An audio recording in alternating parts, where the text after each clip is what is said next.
Mass debate channel நேயர்கள் அனைவருக்கும் என்னுடைய அன்பார்ந்த வணக்கங்களை தெரிவித்துக் கொள்கிறேன்.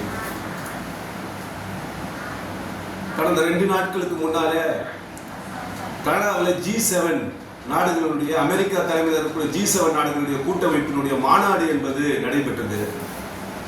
இந்த மாநாட்டில் சிறப்பு விருந்தினராக இந்திய பிரதமர் மோடி அவர்களையும் அழைக்கப்பட்டுள்ளார். மாநாடு இந்த G7 கூட்டமைப்புடைய மாநாடு எதுக்கு நடக்குன்னா, உலகம் முழுவதும் இருக்கக்கூடிய நாடுகளுடைய வளங்களை கொள்ளையடித்து பங்கு போட்டுக் கொள்வதற்காகத்தான் இந்த G7 மாநாடு என்பது நடக்குது அமெரிக்கா தலைமையில். இந்த மாநாட்டிற்கு சிறப்பு விருந்தினராக அழைக்கப்பட்ட மோடி அமெரிக்க அதிபர் ட்ரம்பை சந்தித்து உரையாடுவார் என்று இந்திய ஊடகங்கள்ல பார்த்தீங்கன்னா தகவல் வந்துச்சு. ஆனா அப்படி ஒரு பேச்சுவார்த்தை நடக்கல. இதுக்கு நடுவில் பார்த்தீங்கன்னு சொன்னா, நேற்றைய தினம் வெளியுறவுத்துறை செயலாளர் மிஸ்ரி ஒரு அறிக்கையை வெளியிடுகிறார்.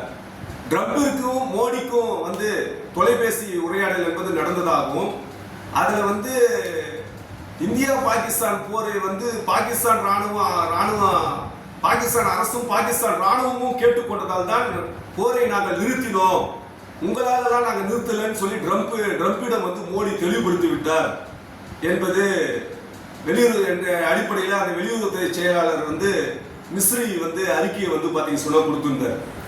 ஆனா அமெரிக்காவுடைய வெள்ளை மாளிகை நிர்வாகம் இது சம்பந்தமா எந்த தகவலும் சொல்ல. ஏற்கனவே 14 முறை ட்ரம்ப் இந்தியா பாகிஸ்தான் போரை நான் தான் நிறுத்தினேன் அப்படின்னு 14 முறை சொன்னப்போ மோடி பிஜேபி அரசாங்கம் அது சம்பந்தமாக வாய் திறந்து எந்த பதிலும் சொல்லவில்லை. இந்தியா கூட்டணி கட்சிகள், குறிப்பாக மார்க்சிஸ்ட் கம்யூனிஸ்ட் கட்சி, காங்கிரஸ் கட்சி, திமுக உள்ளிட்ட இந்தியா கூட்டணி கட்சிகள் இந்த இந்தியா பாகிஸ்தான் இந்த பகல்காம் தாக்குதல் சம்பந்தமாக ஒரு சிறப்பு நாடாளுமன்ற கூட்டத்தை நடத்தி என்ன நடந்தது என்று நாட்டு மக்களுக்கு உண்மையை தெளிவுபடுத்தணும் என்று கோரிக்கை வைத்த போது பிஜேபி அரசாங்கம், மோடி அரசாங்கம் அதுக்கு செவிமடுக்கவில்லை என்பதை நாம இந்த நேரத்தில் கவனத்தில் கொள்ள வேண்டும். இன்னொரு பக்கம் பாத்தீங்கன்னு சொன்னா, இந்த செவிமடுக்கவில்லை இந்த ட்ரம்ப் இதுக்கு இடையில பாத்தீங்கன்னு சொன்னா, நேற்றைய தினம் பாத்தீங்கன்னு சொன்னா, அமெரிக்காவில் பாகிஸ்தானுடைய ராணுவ தளபதி ஆசிம் முனீரோட ட்ரம்ப் உணவு அருந்திக் கொண்டிருக்கிறார். அதாவது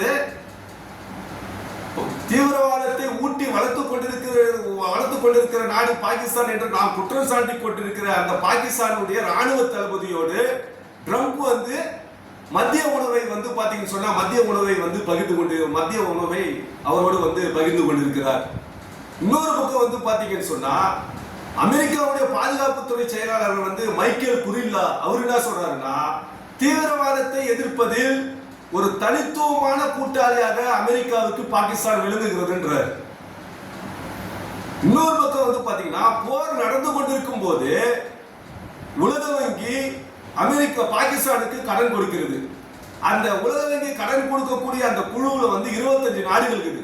இந்த 25 நாடுகள்ல இந்தியா மட்டும்தான் பாகிஸ்தானுக்கு கடன் கொடுப்பது எதிர்க்குது. மற்ற 24 நாடுகளும் அது சம்பந்தமா எந்த எதிர்ப்பையும் பாத்தீங்கன்னு சொன்னா பதிவு செய்யல. இன்னொரு விஷயம் பாத்தீங்கன்னு சொன்னா, ஆசிய வளர்ச்சி வங்கியினுடைய தலைவர் மோடியை சந்திக்கிறார். சந்திச்ச மறுநாளே பாகிஸ்தானுக்கு ஆசிய வளர்ச்சி வங்கி கடன் கொடுக்குது. ஆக என்னன்னு சொன்னா, வெளியுறவுத்துறையில தீவிரவாதத்தை ஊட்டி வளர்க்கக்கூடிய பாகிஸ்தானோடு அமெரிக்கா இப்படி தீவிரமாக நட்பு கொண்டாடுவது சம்பந்தமாக பிஜேபி அரசாங்கம், மோடி அரசாங்கம் எந்த விதமான ஒரு திறந்த மனதுடன் நாட்டு மக்களோட உரையாடுவது என்பது பாத்தீங்கன்னு சொன்னா இல்லை என்பதை நம்ம இதுல கவனத்தில் எடுத்துக்கொள்ள வேண்டிய அவசியம் இருக்குது.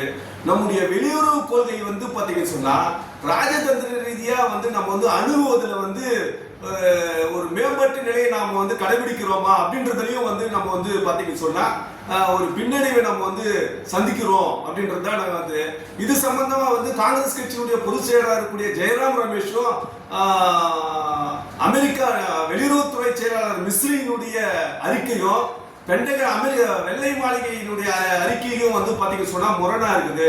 இது மோடி அரசு தெளிவுபடுத்தணும்ன்றத பாத்தீங்கன்னு சொன்னா சொல்லியிருக்கிறாரு. ஆகவே வந்து பாத்தீங்கன்னு சொன்னா இந்த கடந்த 10 ஆண்டுகளாக பிஜேபி அரசாங்கம் வந்து பாத்தீங்கன்னு சொன்னா வெளியுறவு கொள்கையில ஏதோ மோடி வந்து உலகத்துக்கே வந்து ஒரு பெரிய தலைவர்ன்ற ஒரு பிம்பத்தை மட்டும் காட்டி எல்லாம் சரியா இருக்குது அப்படின்றத ஒரு விஷயத்தை வந்து மக்கள் மத்தியில் இந்தியர்கள் மத்தியில் கொண்டு போகக்கூடிய ஒரு தவறான காரியத்தை பிஜேபி அரசாங்கம் செய்யுது. ஆனா உண்மையிலே வந்து பாத்தீங்கன்னா உலக அளவுல வந்து ராஜதந்திர ரீதியா பாகிஸ்தானை தனிமைப்படுத்துவதில் நாம் வந்து போதிய அளவுக்கு கவனம் செலுத்தி இருக்கிறோமா அப்படின்ற கேள்வி எழுப்பப்படுது அப்படின்றதுதான் நாம இதுல பார்க்க வேண்டியிருக்கு.